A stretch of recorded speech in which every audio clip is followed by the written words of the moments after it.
नमस्कार। आइए सुनते हैं सुभद्रा कुमारी चौहान की लिखी कहानी कल्याणी। विवाह के बाद नववधु को लेकर जब बैरिस्टर राधा रमन घर लौट रहे थे, तब रास्ते में ही एक रेल दुर्घटना हो गई। कई बाराती घायल हो गए। दो का तो घटनास्थल पर ही अंत हो गया।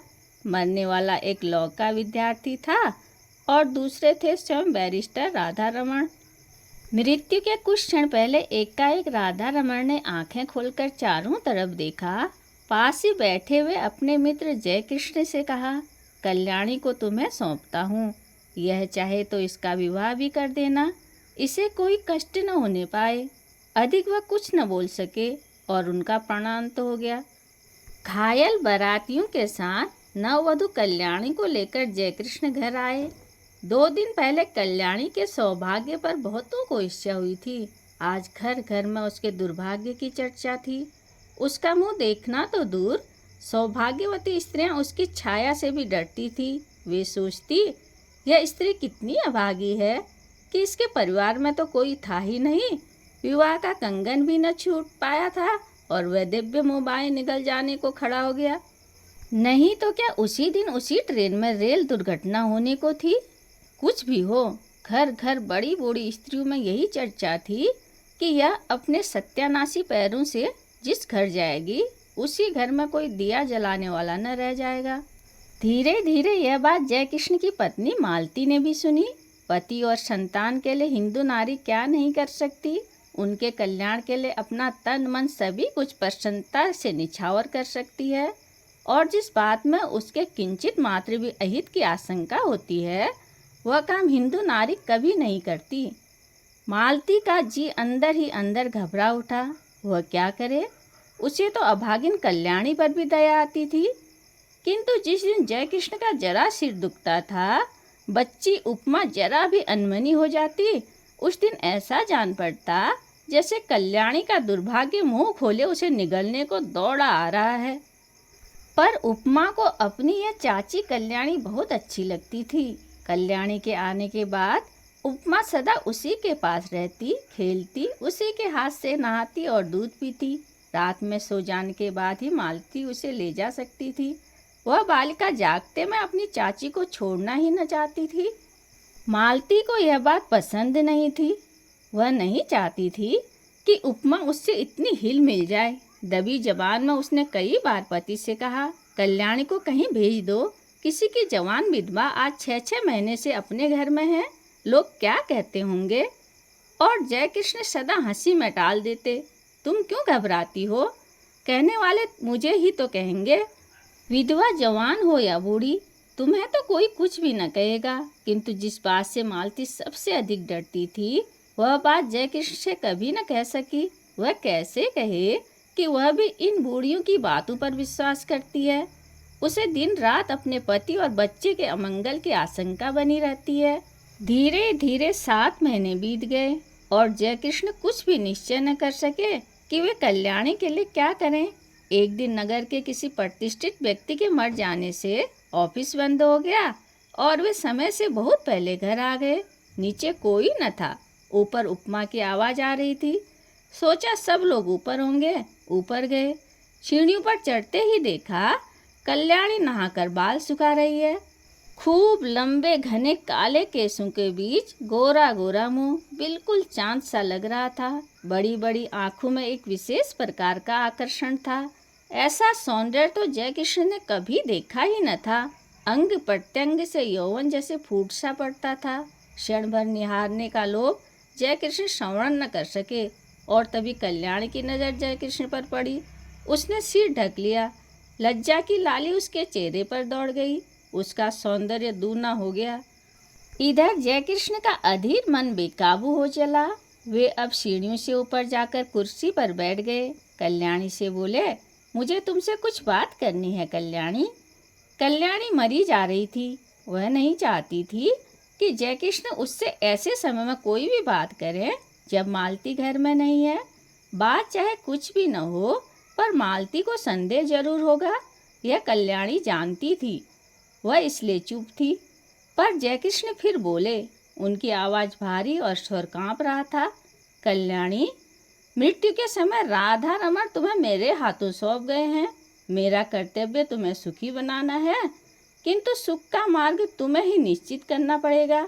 कल्याणी ने आंख उठाकर जय कृष्ण की तरफ देखा, किंतु देख न सकी। उनकी आंखों में उसने कुछ देखा, उसे अच्छी तरह न जान सकी कि क्या था, किंतु उस दृष्टि में कुछ था जिससे कल्याणी सिहर उठी। एक प्रकार की बिजली सी उसके सारे शरीर में दौड़ गई। यह उसका पहला अनुभव था। कल्याणी ने कहा, आप जो ठीक समझे करें, मैं कुछ नहीं जानती। अच्छा होता कि आप बहन जी के आने पर मुझसे बात करते। वे सुशीला बहन जी के घर गई हैं। अच्छा, उसके आने पर ही मैं बात करूँगा कल्याणी, कहते हुए जय कृष्ण बाहर चले गए। मालती को यह बात मालूम होगी या स्वयं कल्याणी कह देगी, किंतु अगर आते ही उपमा ने कह दिया कि बाबू चाची के पास ऊपर बैठे थे, तो तुरंत तूफान खड़ा हो जाएगा। इसलिए कल्याणी उसे कहानी कहकर बहलाने लगी। कल्याणी को लेकर कभी घर में तूफान खड़ा हो जाता, तब उसका जी चाहता था कि धरती फटे और वह समा जाए। वह नहीं चाहती थी कि उनके सुखमय जीवन में वह विषाद का कारण बने, इसलिए वह सबसे छिपी छिपी रहती थी। उसके अस्तित्व का ही किसी को पता न लगे, वह यही चाहती थी। अभागिन नारी जिसे परमात्मा ने सौंदर्य देते समय इतनी उदारता दिखलाई थी, उसके भाग्य में सुख का एक क्षण भी न लिखा था। सुशीला के यहाँ मालती को बहुत सी बातें सुनने को मिली। सुशीला की सास ने यहाँ तक कहा, दुल्हन, तुम्हें तो अभी अच्छा लगता होगा, सहेली मिल गई है, पर वह कुलच्छिनी है, तुम्हारा घर भी चौपट कर देगी। उस छूत को निकाल बाहर करो। मालती निश्चय करके लौटी थी कि आज वह जय कृष्ण से जरूर कहेगी कि अब वह कल्याणी को अपने घर में न रह सकेगी। बहुत दिन रह चुकी। लौटते ही उसने देखा कि जय कृष्ण कमरे में लेटे अखबार पढ़ रहे हैं। उसने अंदर आकर घंटी के बटन दबा दी। उपमा सो गई थी। कल्याणी नीचे आई। मालती ने उसे चाय तैयार करने को कहा। सोचा चाय पीने के बाद कहूँगी, किंतु रहा न गया। कमरे में पहुँची। जय कृष्ण ने अखबार रख दिया। पत्नी का वे बहुत आदर करते थे। मालती पास जाकर बैठ गई। बोली, मैं अभी सुशीला के घर गई थी। सब लोग इस बात से बहुत असंतुष्ट हैं कि हम लोग कल्याणी को अपने घर में रखे हैं। वे लोग कहते हैं कि उसे कहीं और भेज देना चाहिए। जय कृष्ण की भुरकुटी टेढ़ी हो गई। उन्होंने कहा, तो जाकर उसे हाथ पकड़कर निकाल दो। उनके स्वर में रूखापन था। उन्होंने करवट बदल ली। मालती चुपचाप चली गई। उसने सोचा, जान पड़ता है कि यह जीवन भर के लिए यहाँ आई है। कल्याणी चाय तैयार करके चाय को मेज पर सजाकर ऊपर चली गई। चाय पीते पीते जय कृष्ण ने पत्नी से कहा, जिसे ईश्वर ने ही कष्ट देने में कोई कसर नहीं की, उसे हम और कष्ट कैसे दें। मरते समय राधा रमण उसे मेरे हाथों सौंप गए हैं। कुछ दिन और बीत जाने दो। 1 साल के बाद वह जो चाहेगी वही कर देंगे। पढ़ना चाहती है तो वहाँ भेज दूंगा, चाहेगी तो उसका पुनर्विवाह भी कर सकते हैं, पर वह मुझे या तुम्हारी बच्ची को खा नहीं सकती। बेफिक्र रहो। लोग कहते हैं बकने दो। दुनिया में हर किसी को प्रसन्न रखने की कोशिश करने वाला किसी को भी प्रसन्न नहीं रख सकता। मालती बोली, मैं यह नहीं कहती कि उसे आज ही कहीं भेज दो। वह 15 दिन बाद मुझे माँ के घर जाना पड़ेगा। मेरी भतीजी का ब्याह है। कल्याणी यहाँ अकेली रहेगी। जय कृष्ण बोले, अकेली क्यों रहेगी, उसे भी साथ ले जाना। मालती ने उत्तर दिया, साथ कैसे ले जाऊंगी। सगुन शायद के दिन लड़की पर इसकी छाया पड़ी तो। लोग तो बड़ी बूढ़ी विधवा की छाया से भी हल्दी चढ़ी लड़की को बचाते हैं। फिर जान न पहचान, ऐसी स्त्री को जबरदस्ती उनका मेहमान क्यों बनाओ। उन्हें अच्छा न लगे तो। जय कृष्ण खींच कर बोले, तो फिर कल्याणी यहीं रहेगी। बुधिया की माँ को दिन भर रहने को कह देना, उसे कुछ और पैसे दे दिए जाएंगे। न चाहते हुए भी आखिर एक दिन कल्याणी को घर में अकेली छोड़कर मालती को जाना पड़ा। जाते समय बुधिया की माँ को उसने अच्छी तरह समझा दिया कि बाबूजी को खाना वही परोसेगी। कल्याणी से भी कह दिया था, वह बाबूजी से जैसा पर्दा करती है वैसा ही करती रहे। और बुधिया की माँ रात दिन यहीं रहे। मालती चली गई। अब जय कृष्ण प्राय देर से जाते, और जल्दी लौट आते। कभी कभी वे दफ्तर जाते ही नहीं। यह बात ध्यान देकर कल्याणी ने देखी। बुधिया की माँ, जो चौकीदारी पर नियुक्त थी, वह कुछ समझ न सकी। पहले ही दिन खाना परोसने गई थी। जयकिशन की एक डांट लगते ही लौटकर बोली, बहू तुम ही परोसो, मुझसे न बनेगा, बाबूजी शांत हैं। कल्याणी को खाना परोसकर खिलाना ही तो पड़ा। यही तो जयकृष्ण चाहते थे। खाना खाते खाते जयकृष्ण बोले, कल्याणी तुमने अपने भविष्य के विषय में क्या निश्चित किया है, कुछ कहोगी? कल्याणी संकोच के साथ बोली, मैं क्या निश्चय करने लायक हूँ? मुझे दुनिया का अनुभव ही क्या है। गांव में विधवा मौसी के साथ रहती थी। एक दिन वही सुना कि मेरा विवाह होने वाला है। किससे होने वाला है नहीं जानती थी। फिर आप लोग ब्याहने गए और जो कुछ हुआ सब आपके सामने है। तब से आपके ही आश्रय में हूँ। आपको छोड़कर, आपके इस घर को छोड़कर कहीं कोई मेरा अपना नहीं है। सुना है विधवा मौसी भी अब संसार में नहीं है। फिर मैं क्या निश्चय करूँ, आप ही कहिए। जयकृष्ण बोले, शादी होना न होना दोनों बराबर हैं। पति की तुमने अच्छी तरह शायद शक्ल भी न देखी होगी, पुनर्विवाह करना चाहोगी? कल्याणी बोली, पुनर्विवाह? विवाह से सुख मिलने वाला होता तो मेरे पति उसी दिन रेल से कटकर न मर जाते। कहकर ठंडी सांस ली। जयकृष्ण ने कहा, तुम्हारा यह ख्याल गलत है कल्याणी। जो कुछ होना होता है होकर ही रहता है। इसमें न तुम्हारा दोष है न तुम्हारे भाग्य का। मेरा तो विश्वास है कि जिस ईश्वर ने तुम्हें इतना रूप दिया है वह सुख भी देगा। हाँ, मार्ग तुम्हें स्वयं निश्चित करना है। तुम चाहो तो मैं तुम्हें पढ़ने के लिए किसी पाठशाला भेज सकता हूँ। कल्याणी को हंसी आ गई। बोली, अब मैं बूढ़ी होने जा रही हूँ। छोटी छोटी लड़कियों के साथ बैठकर कैसे पढ़ूंगी, और पढ़ना आएगा भी मुझे? मैं तो निरी मूर्ख हूँ। यह हंसी न थी, बिजली कौंध गई। जयकृष्ण ने कल्याणी को आज तक कभी हंसते न देखा था।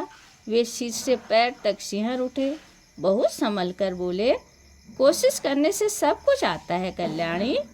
फिर भी तुम खूब सोच विचार के मुझसे शाम को अपना निश्चय कहना। शाम को भोजन के बाद रात को बहुत देर तक कल्याणी और जयकृष्ण बातें करते रहे। पहरे पर नियुक्त बुढ़िया पड़ी हुई खर्राटे भर रही थी। कल्याणी ने कहा, पति को मैं प्रेम न कर सकी क्योंकि संयोग और वियोग में केवल 2 ही दिन का अंतर तो था। हाँ, दया भाव से ही प्रेरित होकर उन्होंने मेरा पारिग्रहण किया था, इसलिए उन पर मेरी अपार श्रद्धा पहले से ही थी, वह अब भी है। किंतु प्रेम से तो मेरा प्रथम परिचय उसी दिन हुआ जिस दिन आप सीढ़ियों पर चुपचाप खड़े थे। आप विश्वास मानिए कि आपको मैं जितने श्रद्धा भाव से देखती हूँ उतना ही आपसे प्रेम भी करने लगी हूँ। फिर भी आपके साथ मेरा पुनर्विवाह असंभव है। क्यों कल्याणी, तुम्हें आपत्ति क्या है? भर्राई हुई आवाज में जयकृष्ण ने पूछा और कल्याणी के हाथ अपने हाथ में ले लिए। कल्याणी ने तुरंत अपना हाथ छुड़ा लिया और संदिग्ध दृष्टि से जयकृष्ण की ओर देखा। जयकृष्ण को अपनी भूल मालूम हो गई। दोनों कानों में हाथ लगाकर बोले, भूल स्वीकार करता हूँ, अब कभी न होगी।